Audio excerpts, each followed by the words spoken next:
students. So today we are going to study about the next form of business organization, that is the joint stock companies. So in this chapter we already finished how many forms of different business organization. First one is the joint Hindu sole proprietorship, joint Hindu family business, partnership,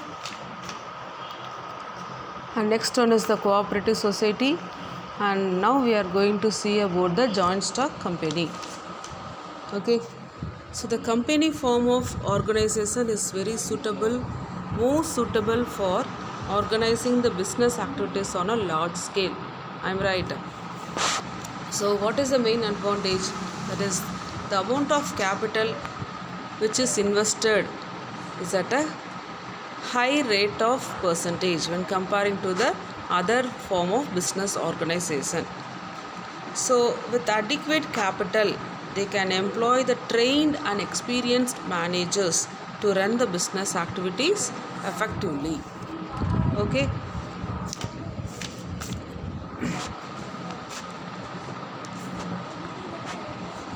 So it is also implemented to overcome the difficulties of sole proprietorship and partnership business organization. Okay, the next one is one of the definition of joint stock company. It is a voluntary association of individuals. Joint stock company is a voluntary association of individuals. For what purpose? For the profit, having the capital divided into the transferable shares. So the capital which is invested by the shareholders are divided into the transferable shares, and the ownership of which is the condition of the membership. As per the condition of the membership, the ownership is with the members in this form of organization, and it is having the separate legal existence. So next we are going to study about what is mean by the legal existence, perpetual succession, and a common seal. So it is a voluntary association of persons. It is a very important definition of joint stock company as per the Companies Act 2013. Okay, so it is a voluntary association of persons having a separate legal existence, perpetual succession, and a common seal. Okay, next we are going to see, so there are some of the companies laws. Okay, so as per the Companies Act 2013, a company means company incorporated under this act. So companies should incorporated. Okay, so they have to get the certificate from the government as per this act or some of the previous Companies Act. Now they are carrying out the activities under the Indian Companies Act 1956.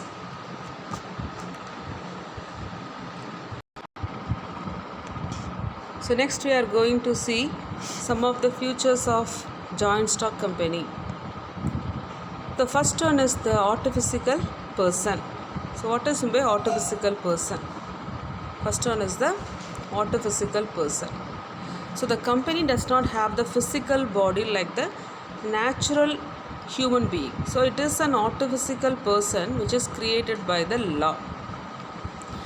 Okay, so it's all the business operations are performed only by the elected representative of members, who is called as the directors, and the business will run in the name of the company, that is the artificial person. And next one is separate legal entity. So the company has a separate legal entity, and company can carry their business in its own name, and they can buy and sell the assets in their own name, and the company can enter into the contract with the outsiders with their own name. So the company and its members are separate individuals, that is the separate legal existence. Okay. The next one is formation. The next one is formation. The formation of a company is a time-consuming and expensive process as it involves the preparation of several documents, and the registration should be done compulsory under the Companies Act 2013 or some other company laws. Okay, so it's while preparing the or while forming the company, there is a separate norms and several documents is to be prepared, and it should be registered compulsory. But for the partnership or for the sole proprietorship, it is not compulsory. But for the joint stock company, it is a compulsory. It should be registered under the Companies Act or some other company's law. Okay, the next one is perpetual succession. What is meant by perpetual succession? So company has a continuous existence independent of its members, and company is created by the law, and the only law can bring to the end of its existence. So as per the law, they can able to close the business activity. So the death or insolvency or incapacity of the members to repay the debt does not affect the existence of the company. So the members may come and the members may go, but the company goes on forever. Okay, so whenever the member can enter into the company, or they can, as per their convenience, they can retire from the business activity, but the business will continue forever. Okay, so the life of the company can come to the end through the legal procedure of winding up. Winding up means closing the company. So when they are decided to close the company, the closing, that is winding up of the company, should be done only through the legal procedure, that is the perpetual succession. Okay. Next one is the control factor. Next one is the control factor. So the company form of business is owned by the shareholders. So these shareholders elect their representatives. Okay, so they will conduct some of the election, and the shareholders will elect by putting some of the votes, and they are called the directors of the company.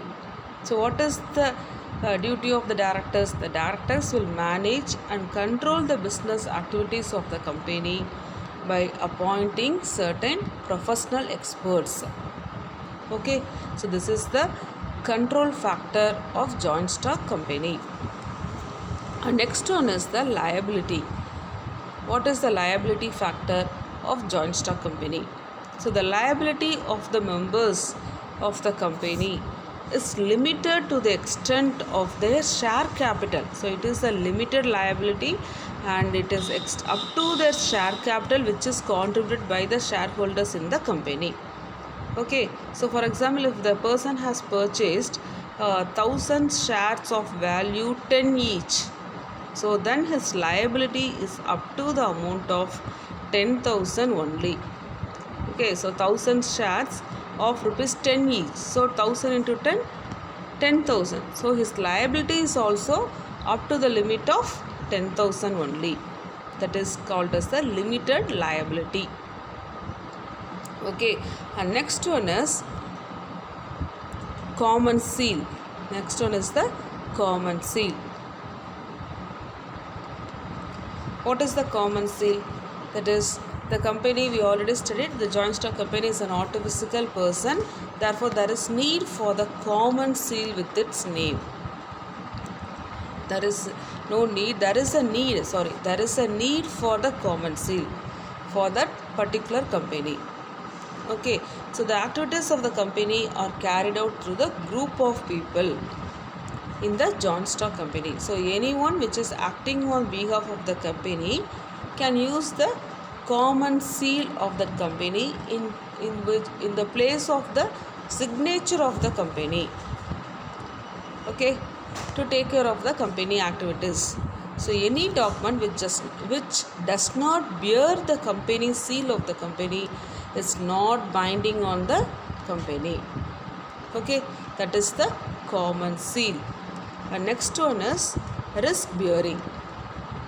Next one is the risk bearing. So the risk of loss in the company is taken care borne by all the shareholders. So that will not become a heavy burden to the shareholders. So any loss which is occur in the company or in the business activities will be shared by all the shareholders, okay. And next one is some of the merits of the joint stock company. So what are all the merits of joint stock company? First one is the limited liability. So we already studied the liability of members is limited only to the extent of the share capital which is contributed by the shareholders in the company. So the limited liability attracts the many people to invest the money in the company. So in case of the loss, the creditors cannot have the rights to claim over the personal property of the members. So it is one of the merit of joint stock company, okay. The next one is transfer of shares. Transfer of shares. So the shares of the company can be easily bought and it can be easily sold in the capital market, share market. If the owners of the shares is in the need of cash, so he can easily sell the shares and get the cash, okay. That is the easy transfer of shares. So it is one of the merit. So the easy transferability of shares brings the liquidity of investment. What is my liquidity? Which can be easily convertible into the cash. That is called as the liquidity. So at any time the share investment can be converted into the cash as per the convenience of the shareholders, as per the need of the shareholders, and the same amount can be used to buy the shares of the another company also. That is the transfer of shares in the joint stock company, okay. The next one is perpetual existence. So the company form of business enjoys the perpetual succession. So we already studied in the futures of joint stock company, that is the what is meant by perpetual succession. So it has a separate existence which is to be formed by the company law, and it can be come to the end only by following the legal procedure or as per the company's laws, okay. So the death or insolvency or incapacity of the members to repay the debt does not affect the business activity of the joint stock company, okay. The next one is scope for expansion. Scope for expansion. Another merit of joint stock company is a scope for expansion. So in the company form of business, there is more scope for the growth and the expansion of the business activities.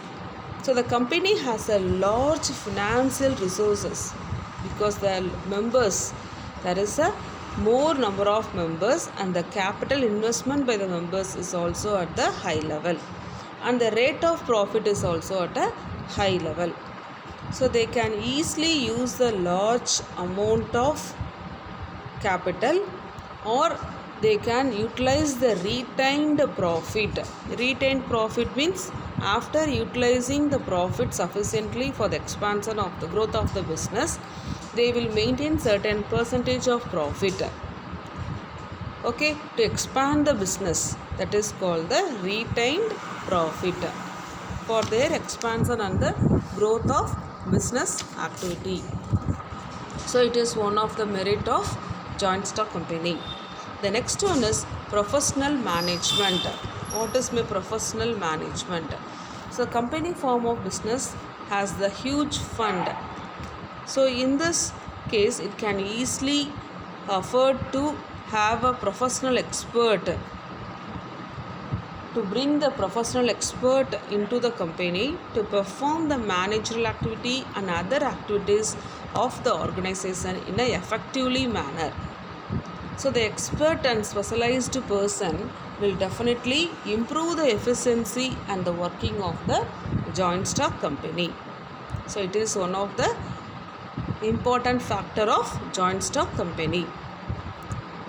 Okay, the next one is some of the limitations of joint stock company. So first one is it is very difficulty in formation. It is very difficulty in formation. What are all the difficulty?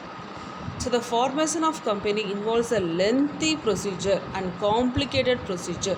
There is a many legal formalities to be which have to be completed, and there is a many documents which is needed as per the Companies Act, and that documents have to be prepared and submitted by the members to form the joint stock company. So there is a different type of procedures, and they have to obtain various permissions under the Companies Act.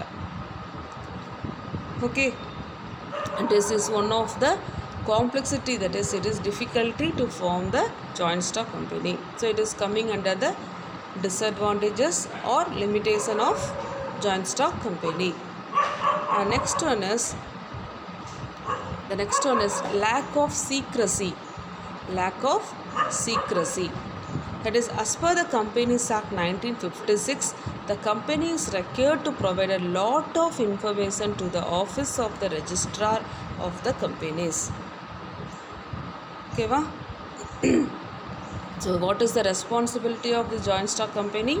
That is, they have to provide the lot of information to the registrar of the companies. So such information is available to the general public also. So it is very difficult to maintain the company's secrecy about the activities of the company. So it is one of the demerit of joint stock company. So it is a compulsion for them to submit the report about all the activities of the company to the registrar. So if they are submitting all the information, if any person which is working in the favor of other competitors, definitely they will leak out all the secret information to the outsiders.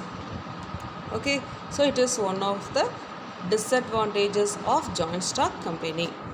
The next one is impersonal work environment. Impersonal work environment. The company is not managed by the owners. Joint stock company is not managed by the owners, but it is managed by the professional managers. So this managers, the professional managers, definitely get the salary for their services, but there is no direct relationship between the efforts which is taken by the professional managers, and there is no such reward for the professional managers.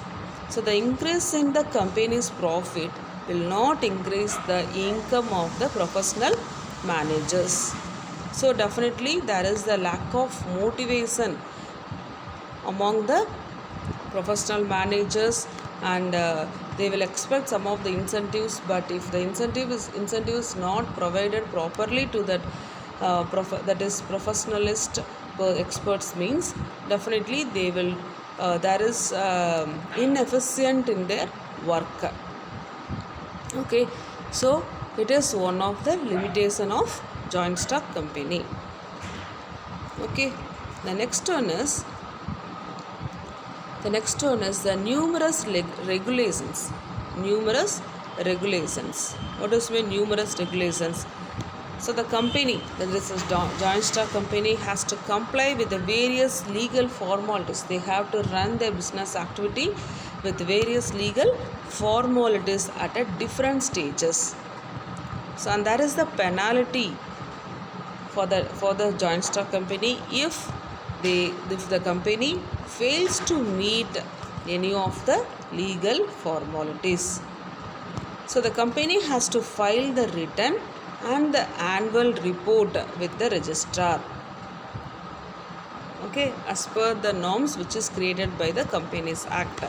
So this legal interference in the day-to-day operations will result in lack of secrecy, and this procedure involves lot of time, and also they want to spend lot of money. Okay, that is the numerous regulations. And next one is delay in the decision making. Delay in the decision making. So in company organization, all the important decisions are taken in the board meeting after consulting with the various persons. So and once the decisions are taken in the board meeting, these decisions have to be communicated to the everyone, to all the members. So it is the lengthy process, and because a large number of people are working in the joint stock company at the different levels, so taking and implementing the decision is a very lengthy process in the joint stock company. So it is one of the limitation of joint stock company. Okay, and next one is what is in the oligarchic management. What is by oligarchic management? Although we say that there is a democratic setup in the company form of organization, but this democratic setup exists only on the paper. So what is that? There is a, even we studied that is in a company form of organization there is a democratic management, but it is going on only in the form of documents. But in real practice, the companies is in the hands and control of the few people. They are running their business activity only with the control of the few hands. That is the directors. Directors are having the full control among all the activities in the company. So the directors have the complete control over the company, and the directors have to take the decisions, and the decisions would be in the favor of the mainly they will take the decisions in the favor of their own personal interest and the benefit. And when the decisions are taken, they are concentrating only in their personal benefit comparing to the interest of other shareholders and the members in the joint stock company. Okay, that is called as the oligarchic management. Okay, the next one is conflict in the interest. Conflict of interest. So in company, various groups of people are involved, that is the shareholders, debenture holders, employees and directors. So each group has a different interest. Has a different interest. For example, that is the debenture holders wants the rate of interest to increase the capital, whereas the shareholders wants to reduce. Okay, so there is a possibility. So different as debenture holders, you will study in the accounts who is the debenture holder. So the company wants, if the company wants the fund to improve the growth of the business activity at that time, so the debenture holders are the persons who lend certain amount to the company to carry out their activity. So for the debenture holders, the company is liable to pay certain rate of interest because they are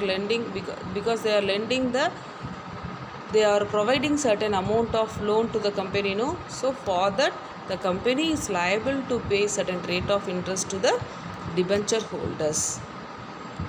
So debenture is one of the document which is to be signed by both the company and the debenture holders. So in debenture is one of the document, and it contains all the information relating to the name of the company, name of the debenture, and what is the amount, what is the period to repay the amount, what is the rate of interest, whether they are at a discount, they are they are issuing the debentures or at a discount or at a premium. Okay, so all the informations will contain in the document called as debenture, and the person who is carrying the debenture is called as the debenture holder, and shareholder is the person who is investing the capital with the more expectation of earning certain rate of profit in the capital which is invested by them. That person is called as the shareholders.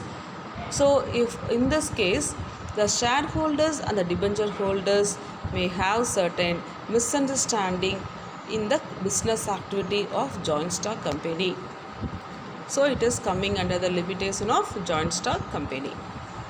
Okay, the next one is types of the companies. Next we are going to see types of companies. The first one is private limited company, public limited company, and one person company. So there are three different types of company. Okay, so today we studied about the joint stock company, what is the meaning and definition, and what is the formation of joint stock company, what are all the features, merits and limitations of joint stock company. So next class we will study about types of companies. Okay, thank you students.